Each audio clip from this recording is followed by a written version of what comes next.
আপনারা দেখছেন Kolkata today news. আমাদের দুটো বুথ নেই আমাদের এই কর্মী সভা, যেহেতু এটা একটা বিচ্ছিন্ন একটা অঞ্চল, সেই জন্য এখানে পাশাপাশি দুটোই বুথ আছে, সেই দুটো বুথকে নিয়েই আমরা করেছি। এবং আজকের এসে ভালো লাগছে, আমাদের মা বোনরা, আমাদের বয়োজ্যেষ্ঠরা, আরও যারা সহকর্মীরা, সহ যোদ্ধারা, তারা আজকের এসছেন। এসে তাদের কাছে আমরা বক্তব্য তুলে ধরলাম এবং তারা মানুষের কাছে গিয়ে আমাদের যে বার্তা, পার্টির যে আদর্শ, পার্টি যে সর্বদাই আমরা মানুষের পাশে থাকি, সেগুলো তারা যাতে তুলে ধরে এবং বিজেপি যে সমস্ত কিছু দেয়নি সেইগুলো কথা আমরা বলছি। তারা 3000 টাকা করে কথা বলছে তারা দেবে, কিন্তু আমরা দেখেছি যে দিল্লিতে 2500 করে টাকা দেবে বলে তারা এখনো পর্যন্ত 16 মাস হয়ে গেছে দেয়নি। মধ্যপ্রদেশে তারা বলেছিল 1000 টাকাটাকে 3000 করবে, দেখা গেল 1500 হয়েছে, 1000 থেকে 500 বাড়িয়েছে। দেখা গেল হরিয়ানাতে তারা বলেছিল 2100 টাকা করে দেবে, কিন্তু মাত্র 5 লক্ষ মানুষকে দিয়েছেন। আজকের বিহারে 10,000 টাকা করে দিয়েছিল, কিন্তু এখন টাকা ফেরত চাইছে। সেই জায়গা থেকে যে কথাগুলো এরা বলছে, মানুষ বুঝে গেছে এরা ভাঁওতা দিচ্ছে। এর আগেও কথা রাখেনি, 2 কোটি ছেলের চাকরিও হয়নি, আর তারা যে 15 লক্ষ করে টাকা দেবে বলেছিল সে টাকাও ব্যাংকে অ্যাকাউন্টে কারোর আসেনি। আপনার মঞ্চের থেকে যে পঞ্চায়েত সমিতি বিডিও অফিস, সেটা চৌরাস্তায় আছে, খুব ছোট্ট জায়গা। সেইটা আমরা এখানে 4.5 বিঘে আমরা জায়গা আমরা পেয়ে গেছি। সেখানে হাফ জায়গা আমরা বিডিও অফিস, অন্যান্য যে সারাউন্ডিং যে অফিসগুলো সেগুলো আমরা করব। তার পাশে থানাটাকে নিয়ে আসার চেষ্টা করছি। একটা জায়গা দেওয়া হয়েছে, সেইটা আমরা চেঞ্জ করে এইটা থানা করতে চাই, তাহলে পাশাপাশি এক জায়গায় সব থাকবে। আর একটা প্রাথমিক স্বাস্থ্য কেন্দ্র, যেটা আমাদের সরসুনা ব্লক স্বাস্থ্য কেন্দ্র আছে, সেটাকে আমরা এখানে নিয়ে এসে অন্তত প্রাথমিক স্বাস্থ্য কেন্দ্র দিয়ে এখানকার মানুষের যাতে স্বাস্থ্য পরিষেবা ভালো থাকে তার ব্যবস্থা করা।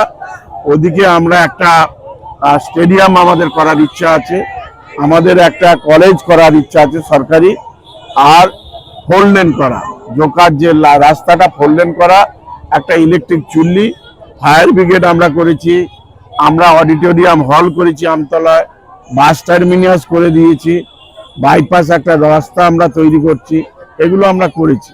ভবিষ্যতে এইগুলোই আমাদের মূল প্রয়োজন, যেগুলো সেগুলো আমরা বললাম। এবছর 2021-এ যেরকম দেখেছিলাম, 2026-এও একটা হাওয়ার পরিবর্তন ঘটানোর চেষ্টা করছে বিজেপি। সেখানে দাঁড়িয়ে আপনি কতটা মনে করছেন যে আপনার জায়গাটা কতটা শক্ত থাকে? 21-এ তবু ওদের একটা জায়গা ছিল, কিছুটা একটা আবাস, কিন্তু এবারে যেভাবে তারা মানুষকে ক্ষুব্ধ করেছে, এসআইআর মাধ্যমে বাংলার বঞ্চিত করেছে, টাকা পয়সা 2 লক্ষ কোটি টাকা দেয়নি, রাস্তার টাকা, ঘরের টাকা থেকে আরম্ভ করে সমস্ত কিছু আটকে দিয়েছে, জলের টাকা দিচ্ছে না। এই জায়গা থেকে বাংলার মানুষ ক্ষিপ্ত, এবং বাঙালির এটা অস্তিত্ব রক্ষার লড়াই। বাংলার মানুষরা যে বেঁচে ছিল সেটা ওরা দেখতে চাইছিল এসআইয়ের মাধ্যমে, যে বাঙালি বেঁচে আছে কিনা। এটা আমাদের কাছে বিরাট আঘাত, এটা আমাদের সেন্টিমেন্ট।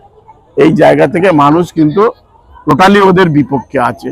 নির্বাচন commissioner, police observer, military force, অন্যান্য কিছু সব কিছু দিয়ে ওরা চেষ্টা করছে, কিন্তু বাংলার মানুষের কাছে বোতাম আছে, বোতাম দিয়ে তারা তাদের প্রত্যুত্তর দিয়ে দেবে। আমরা দেখলাম যে আপনি বাড়ি বাড়ি যখন প্রচারে যাচ্ছেন, মানুষ হাত বাড়িয়ে দিচ্ছে, পাঁচিলের ওপর দিয়ে আপনি হাত বাড়িয়ে দিচ্ছেন, এটা কি উন্নয়নের নিরিখে? উন্নয়ন এবং মানুষের পাশে থাকার একটা জায়গা। উন্নয়নের চেয়ে মানুষের সঙ্গে কতটা আমরা সময় দিই, কতটা আমরা তাদের পাশে থাকি, আপদে বিপদে তাদের সঙ্গে কতটা থাকি, এটার উপরে এবং তার সাথে উন্নয়ন এবং মানুষের সাথে ব্যবহার, এগুলো নির্ভর করে।